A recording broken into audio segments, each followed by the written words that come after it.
Michael woke up at 5:30 a.m., just like he had every weekday for the past 15 years. He moved quietly, so he wouldn't wake Emily or their son, Jordan. The house was still, bathed in blue-gray light, the kind of peace that only exists before the world opens its eyes. He made his coffee black, no sugar, no cream. He used to add milk, back when Emily would tease him for making it too weak. But he hadn't heard her tease him in a long time. Michael slipped on his tie, buttoned his shirt, and glanced in the mirror. He didn't look 37. He looked older, more worn. 15 years in finance had taken their toll. 12-hour days, missed holidays, late nights replying to emails on his phone, while Jordan showed him his drawings at the dinner table. He remembered when Emily told him, "We'll have time later. Right now we build." So he built, brick by brick, promotion by promotion. He skipped weekends away.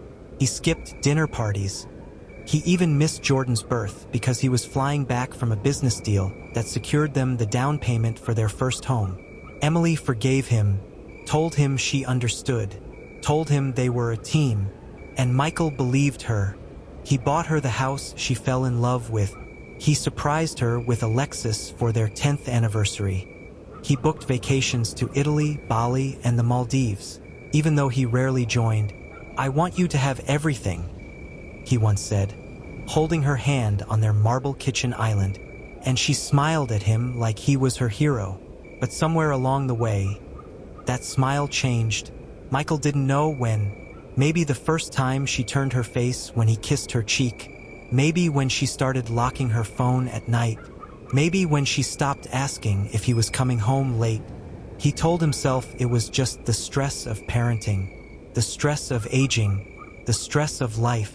But deep down, something inside him had already begun to crack. He just didn't know yet that everything he'd built for her, the house, the car, the luxury, the life, would become the very foundation she'd stand on.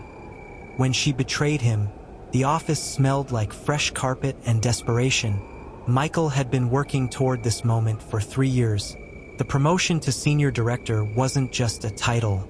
It was the payoff, the validation, the finish line after running without water for over a decade. Alan, his boss, had promised it would be his. They had the conversation over steak and whiskey just 3 months ago. "You've earned this, Mike," Alan said that night, raising his glass. "And when it happens, I want you beside me at the top." Michael believed him. Of course he did. Alan had been more than a boss. He was a mentor, a friend, a man Michael had defended more times than he could count. So when the email came in, titled, "Restructure Announcement Dash," Michael opened it with a grin. He imagined Emily's reaction when he'd walk in that evening and say, "It's official, we made it." But the grin faded by the second paragraph. By the third, his chest went cold. By the fourth, he was no longer breathing. The position had been absorbed into the new merger. Leadership roles were being consolidated. Alan had accepted an elevated position, but Michael's name wasn't mentioned. In fact, Michael was let go.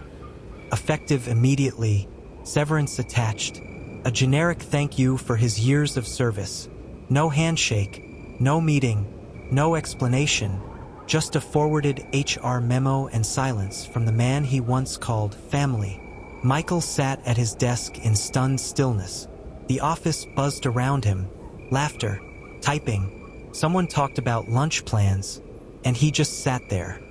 Invisible in a chair he'd carved his life around. He packed his things slowly. Every photo, every award, every forgotten post-it. He reached for a small ceramic mug, a Father's Day gift from Jordan, painted with sloppy blue letters, #1dad. That's when the first tear slid down his cheek. Not because he'd lost a job, but because he didn't know how to explain this to them. Emily would smile, of course, say it's fine, say they'll figure it out. But something inside Michael told him she wouldn't mean it. Not really, not anymore. He walked out without saying goodbye. Alan didn't call, didn't text, didn't look up once. But Michael turned back just before the elevator closed. and saw him through the glass wall, laughing, with someone Michael didn't recognize, and something in that laugh felt too familiar, too personal, like it had been aimed at him all along. Michael didn't tell Emily that night. He stood outside their front door for 5 full minutes, gripping the doorknob with shaking hands. He had played this moment in his head hundreds of times. Walking in, smiling, sharing the good news about his promotion, but instead, he opened the door and walked into silence. The house was too quiet. Jordan's toys were scattered on the floor, his backpack half-zipped on the couch. The TV was on but muted. Emily sat at the kitchen island, scrolling through her phone with a glass of wine in front of her. She didn't look up when he walked in. "Hey," she said flatly. Michael dropped his keys on the counter. She still didn't look at him. He forced a smile. "How was your day?" "Busy." Then silence. "No, how was yours?" "No, you're home late." No kiss on the cheek, just the cold hum of the fridge and the ticking of the wall clock. Michael looked at her and hesitated. He almost said it, almost confessed it all. The email, the severance, the fact that he no longer had a job, but something stopped him. Maybe it was the way she didn't meet his eyes. Maybe it was the way she scrolled just a little too slowly, like she was waiting for him to walk away. Maybe it was instinct. So instead, he lied. "Long day. I'm exhausted." Emily nodded once. "I have yoga in the morning. Can you drop Jordan off?" "Of course," he said. She finally looked up. Her eyes lingered for a moment, then moved away like he was furniture, and just like that, she got up and disappeared into the bedroom. No good night. No, "I love you." Michael stood alone in the kitchen. He stared at her untouched wine glass, half full, lipstick mark on the rim. He picked it up and held it for a moment, then quietly poured it down the sink. Over the next few days, the distance only grew. Emily left early, came home late. She blamed new yoga classes, new friends, her growing need for space. Michael cooked dinner. She said she already ate. Michael tried to plan a weekend for just the two of them. She said she wasn't in the mood. Jordan, oblivious, danced in the living room in his Spider-Man pajamas, laughing when Michael spun him around. That laugh, so full of innocence, was the only thing keeping Michael from collapsing. But at night, when the house went dark and Emily rolled away from him in bed, Michael stared at the ceiling and wondered, when did she stop needing me? When did I become invisible? And worst of all, was this what falling out of love looked like? Or had she already fallen into someone else's arms? It happened on a Tuesday. Rain tapped gently against the windows, and the house smelled like fresh coffee and toast. Michael had just dropped Jordan off at school and returned home to find the house still quiet. Emily was in the shower. She'd left her laptop open on the kitchen counter. It wasn't unusual. Emily often worked from home in the mornings, answering emails for her freelance design projects. Michael walked past it, not intending to look, but something caught his eye. A draft email, unsent. The subject line, "Last night felt so right." His heart stopped. He stared at the screen, his hand frozen above the sink. The message wasn't long, just a few lines. "I couldn't stop thinking about you on the drive home. You're everything he's not." No name, no greeting, no signature, just those words, raw, electric, wrong. Michael's breath hitched. He glanced down at the "to field," and that's when the name hit him. Just a letter. It meant nothing, and at the same time, it meant everything. "Hey, Alan? No, it couldn't be." His mind fought the thought even as it wrapped around him like smoke. Emily never called Alan by name. She barely mentioned him, but Michael remembered the look they exchanged once. Months ago, at a company Christmas party, just a glance, but now it burned in his memory like a warning he hadn't understood in time. He backed away from the laptop like it was something toxic, something radioactive. He didn't close the email. He didn't confront her. Not yet, because a storm had just started building in his chest, and he needed to be sure. He walked into the hallway, his steps silent. The shower was still running. Emily sang quietly behind the glass door, completely unaware, and that made it worse. She was smiling, singing, carefree, while he stood in the hallway, crumbling. That night, Michael didn't speak much. Emily talked about yoga and how her instructor was planning a retreat to the mountains. She invited herself, said it would clear her head. Michael nodded, asked nothing. She noticed. "You okay?" she asked. "Just tired," he replied. She smiled, kissed his cheek, and for the first time in his life, that kiss made his skin crawl. He stayed up late after she went to bed, sitting in the dark kitchen with a notepad in front of him. On the top of the page, he wrote one word, truth, and underneath it, the start of a list. Clues, patterns, questions he never wanted to ask. Because now, Michael wasn't just a husband anymore. He was a man watching his world rot from the inside. And finally beginning to see it. Michael couldn't sleep. He lay beside Emily, staring at the ceiling, feeling the warmth of her body just inches away. And yet she felt miles from him. Her breathing was soft. She looked peaceful, like a woman with nothing to hide. But Michael knew better now. The email was still burned into his mind. Last night felt so right. You're everything he's not. He'd read those lines 100 times behind his eyes, each word carving into him like glass. And the letter, it echoed like a scream in a quiet room. He needed to know who it was. He needed proof, not just gut feelings, not just cold distance and unanswered questions. He needed a name. The next morning, while Emily was upstairs blow-drying her hair, Michael opened her phone. He'd never done it before. He didn't want to be that man. Paranoid, suspicious, desperate, but now he was that man. And maybe he had to be. She had changed her passcode, but she still used her Apple ID for syncing. Michael knew it. He'd helped set it up, and her old iPad was still stored in his desk drawer. He pulled it out, dusted it off, and powered it up. When it loaded, everything synced automatically. Text messages, emails, photos. Michael's hands trembled as he opened the Messages app. Most threads were normal family, moms from Jordan school, yoga instructors.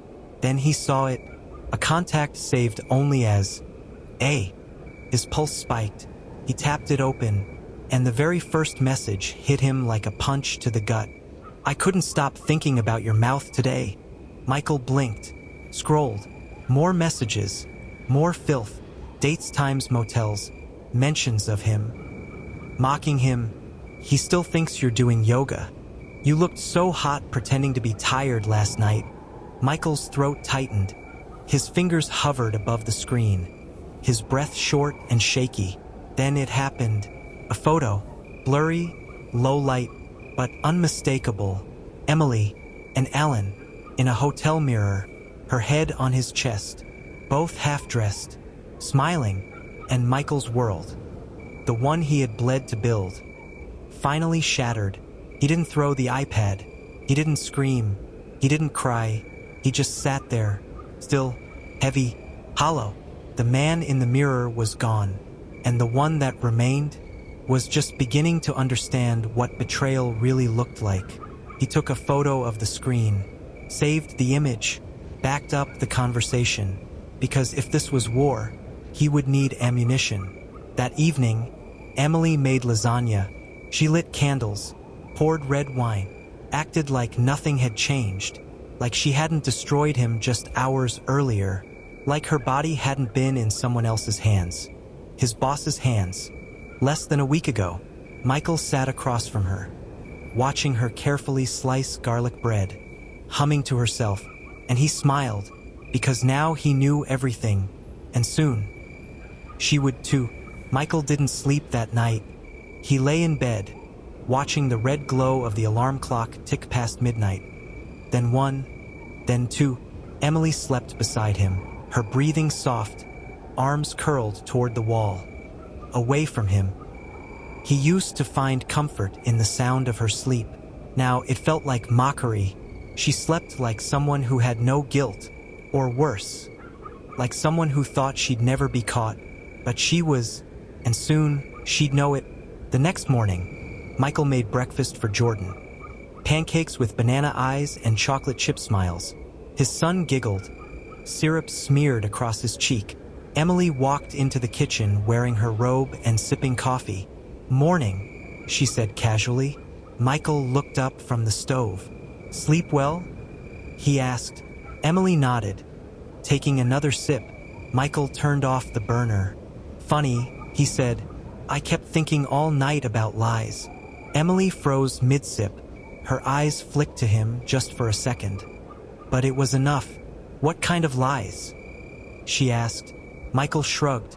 "Ones that sound so real, you almost start believing them yourself."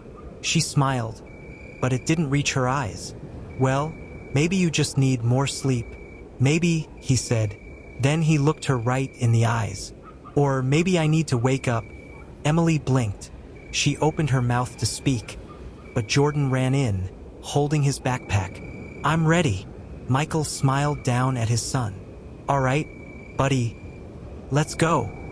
He kissed Emily on the cheek, the same cheek he had seen another man's lips against. She flinched, just a little, but he noticed. In the car, Jordan played with a toy dinosaur while Michael gripped the steering wheel. His hands were steady now, too steady, like calm before a controlled burn.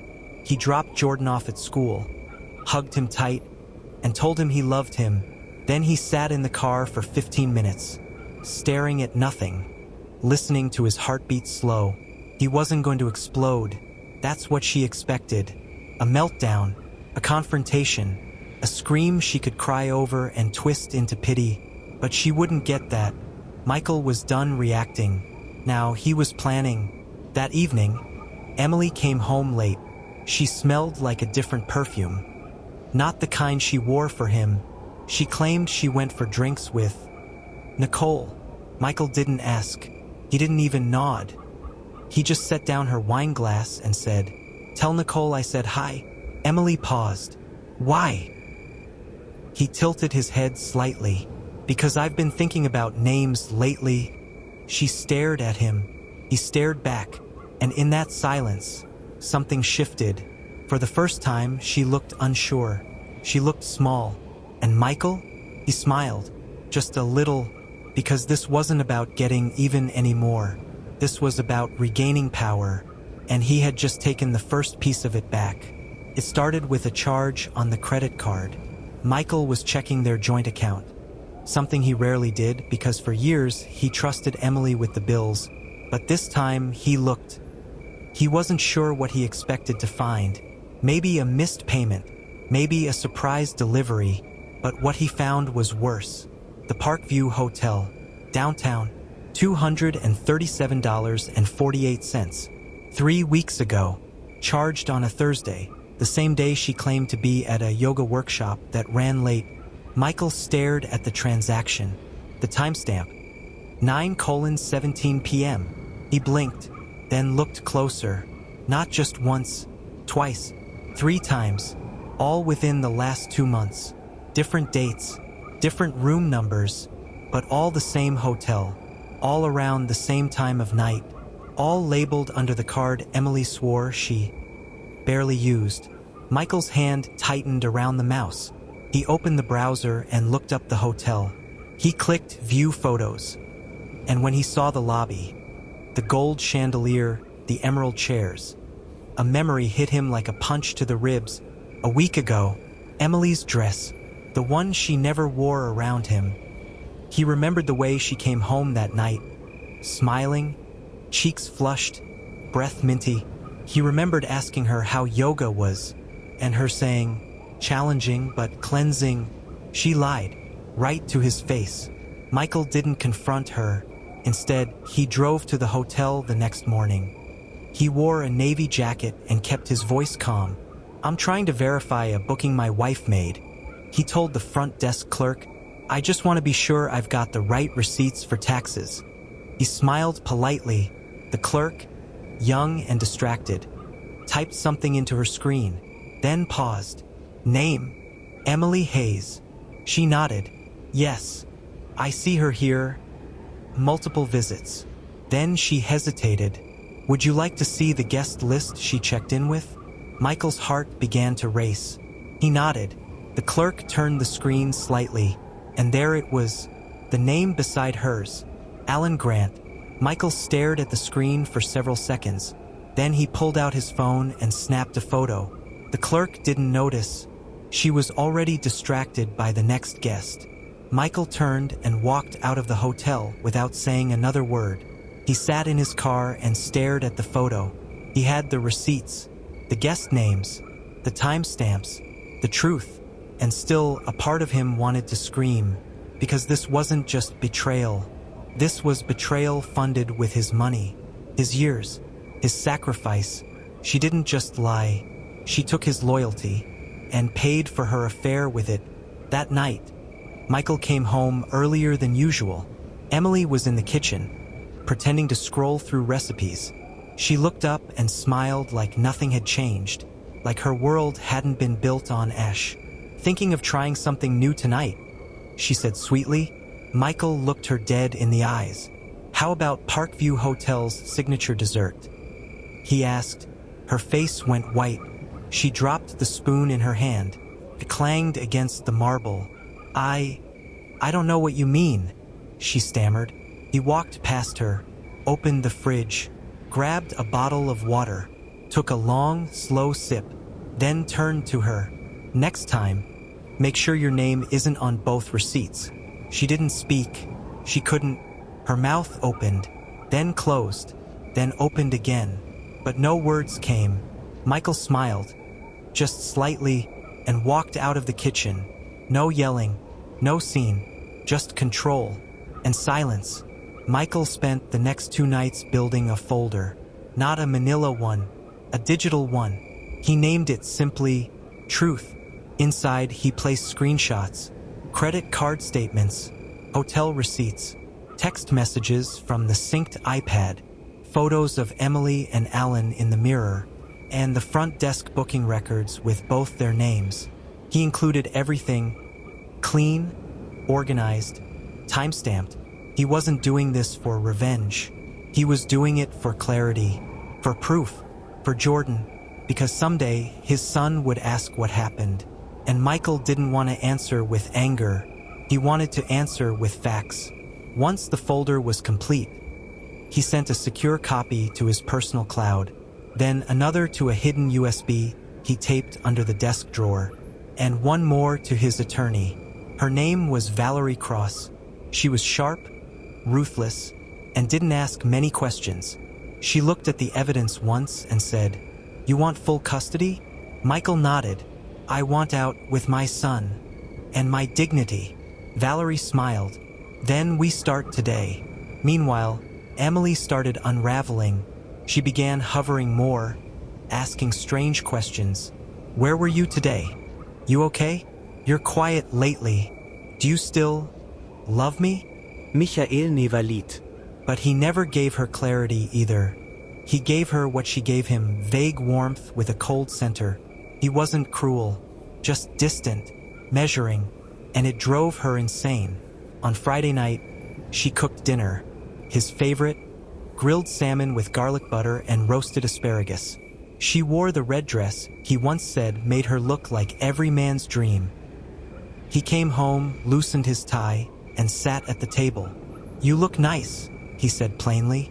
Emily bit her lip. I thought maybe we could talk tonight." Michael cut into the salmon. "Sure," he said without looking up. "I'm listening." She swallowed. "I know I've been off lately. I know things have been strange between us." "Strange?" he repeated, tilting his head. She nodded, eyes glistening. "But I want to fix it, Michael. Whatever this is, I want us back." Michael finally looked up for the briefest second. Something in his eyes softened, but only for a second. Then he leaned back in his chair. "Let me ask you something," he said. Emily straightened. "Anything. If you were in love with someone else, he said slowly, would you tell the truth or keep lying until it all fell apart? Emily froze. It was like her entire body stopped moving, like her soul had been yanked out of her skin. Why would you ask that? He smiled soft, but deadly. Just a hypothetical. She forced a laugh. It was shaky. Of course I'd tell the truth. Michael nodded. Good. Then he stood up, placed his napkin on the table, and walked away. Emily didn't follow. She sat there, gripping her wine glass, realizing something terrifying. She wasn't in control anymore, and whatever Michael knew, he was about to use it. The call came at 8:45 a.m. Emily was in the kitchen making Jordan's lunch when the doorbell rang. Michael was already dressed. Suit, tie, calm smile. He walked past her, opened the door, and took the envelope without a word. The courier left. Michael turned, held it up, and said, "This is for you." Emily looked confused. "What is it?" Michael placed it gently on the kitchen counter beside the peanut butter jar. "Read it," he said. Then he turned and walked out the front door. No explanation, no argument, just silence. Emily didn't open it right away. She stared at the envelope for a full minute, then picked it up. Her hands were shaking before she even slid her finger under the seal.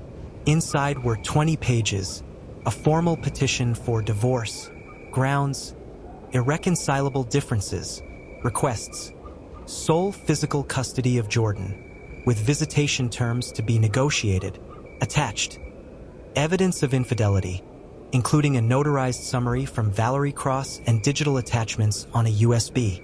Emily dropped the papers like they burned her skin. "Michael!" she shouted, but he was already gone. At noon, her phone rang. It was Alan. She answered in a whisper, locked in the bathroom. "Did you know?" she asked. Alan was quiet for a moment, then said, "My wife just filed, too." Emily felt her knees give out. She slid to the floor. "He found out," she whispered. Alan exhaled. "He sent everything to HR." "What?" "I'm on leave, pending investigation." Emily clutched her chest. Everything was unraveling. That night, Michael didn't come home. Instead, he sent a message. "Jordan's with me tonight. He's safe. I'll pick him up and drop him off tomorrow. Don't contact me unless it's about him." No emotion, no cruelty, just boundaries. It destroyed her more than yelling ever could. Emily tried calling, then texting, then sending emails that bounced back with an auto-reply. This inbox is no longer in use. She looked around the house, the one she used to rule like a queen. Now it felt like a prison. Every picture frame, every wall, every room screamed his absence. The only thing louder was the silence. Meanwhile, Michael sat on the edge of the bed in a rented apartment across town. Jordan was asleep in the next room, cuddling his favorite blanket. Michael stared at the city lights through the window, sipping tea. No alcohol, no rage, just a man who had finally taken his power back. His lawyer messaged him. Filed court date to be scheduled within 2 weeks. Michael typed one word in reply. Perfect. Emily showed up at Michael's apartment unannounced. It was raining, cliché maybe, but fitting. She stood in the hallway, drenched, mascara running, hugging her arms like she was still trying to hold herself together. Michael opened the door and stared at her. No surprise on his face, no anger, just that same new expression he had mastered. Still, sharp, unreadable. "I need to talk," she said. He didn't move. He didn't invite her in. "You've got 5 minutes," he said. Her voice cracked. "I made a mistake." Michael leaned against the doorframe. -1. She swallowed, tears already forming. "I didn't mean to fall out of love with you. I just felt forgotten. You were always working, always somewhere else." Michael nodded slowly. "I was building your life. I didn't ask for that," she snapped, then instantly softened. "I wanted you, not just the house, Not just the money. He didn't flinch. So you slept with Alan multiple times, in hotels, while I was paying for Jordan's school and your gym and your yoga you never went to. Emily's eyes went wide. You know everything. I do. Her voice dropped to a whisper. Then why didn't you scream? Why didn't you throw me out? Because, Michael said, you threw yourself out the second you decided I wasn't enough. Emily stepped closer. I'm still the mother of your child. I know. And I'm sorry, Michael. She reached for his hand. He didn't take it. Instead, he looked down at her hand like it was a stranger's. You're not sorry for what you did, he said calmly. You're sorry you got caught. She broke. The sob burst from her throat as her knees buckled. She sank onto the hallway floor like someone being lowered into the truth. I don't want to lose this family. You already did. He said it so gently. It hurt more than if he'd screamed it. For a long time, neither of them spoke. The rain beat against the window like a ticking clock. Then Michael exhaled. Get up, Emily. She looked up at him, eyes begging. He didn't soften. I'm not going to humiliate you. I'm not going to punish you. But I'm also not going to carry your guilt for the rest of my life. You have to live with what you did. She stood slowly, wiped her eyes. You still love me? Michael looked at her for a long, quiet moment. I don't even know you. He closed the door. No slam, just a soft click. Inside, Jordan peeked out from behind the hallway. Was Mommy crying? Michael knelt down, hugged him tight. She's just sad, he said, but we're okay. Jordan nodded. I like it better here anyway. Michael smiled. A real one this time, and for the first time in months, it felt like something inside him healed. The courtroom smelled like paper and polished wood. Michael sat straight in his chair, dressed in a navy suit. His tie perfectly knotted, hands folded in his lap. Emily sat across from him at the opposing table, eyes rimmed in red, clutching a tissue she hadn't used yet. The judge entered, firm and focused, a woman in her 60s, her presence quiet but commanding. She began by reviewing the custody request. Valerie Cross stood with confidence. Her voice was measured, exact. She didn't dramatize. She didn't need to. The evidence spoke louder than any argument. One by one, Valerie submitted the exhibits. Screenshots, receipts, emails, hotel logs, even a transcript of a voice message from Alan. Michael didn't look at Emily once. He didn't need to, but he could feel her falling apart with every page the judge flipped through. Emily's attorney tried to reframe the situation. She was lonely, he said. She felt abandoned. Michael remained still. Then the judge looked up.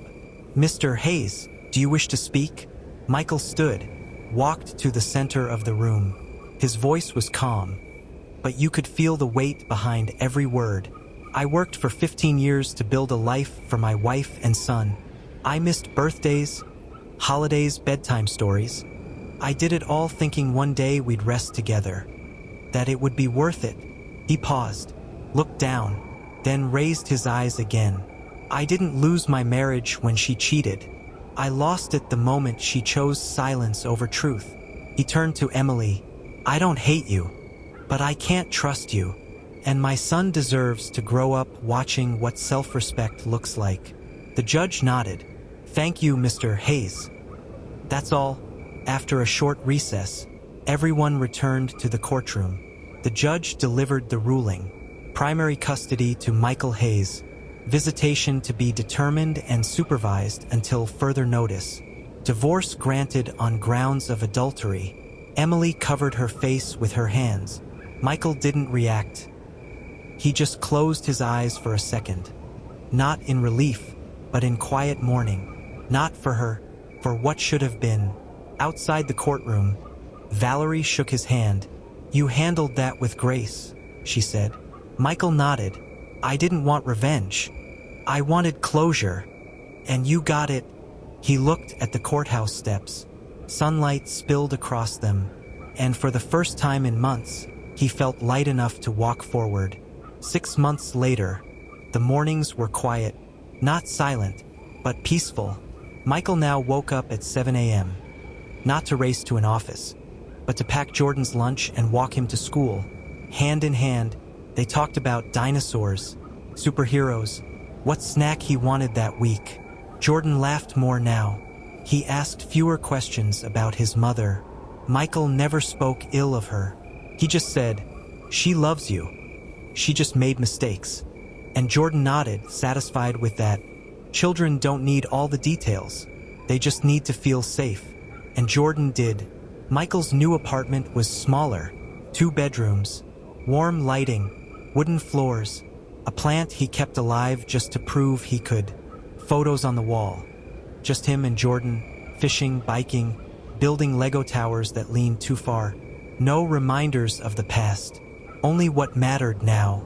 Emily still called sometimes, to ask about schedules, to offer to take Jordan for a day. Michael was polite, brief. She sounded different now.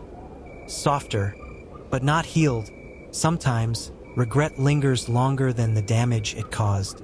But that was no longer his burden. Michael took up writing again. Just short entries, little truths, some about pain, some about freedom, all about clarity. One afternoon, while Jordan napped on the couch, Michael sat on the balcony, sipping coffee, wind brushing through his shirt. He opened a fresh notebook and wrote one final line at the top of the page. "I didn't lose everything. I finally let go of what was never real." He closed the notebook, smiled. Not the smile he used to fake for Emily, but the kind that grew quietly. From the ribs outward, soft, steady, true. Jordan stirred, rubbing his eyes, wandering sleepily toward him. Michael lifted him into his lap, held him close. They looked at the sky together. Clouds drifting, slow and endless. "I love you, buddy," Michael whispered. Jordan leaned into him. "I know, Dad." And in that moment, nothing else mattered.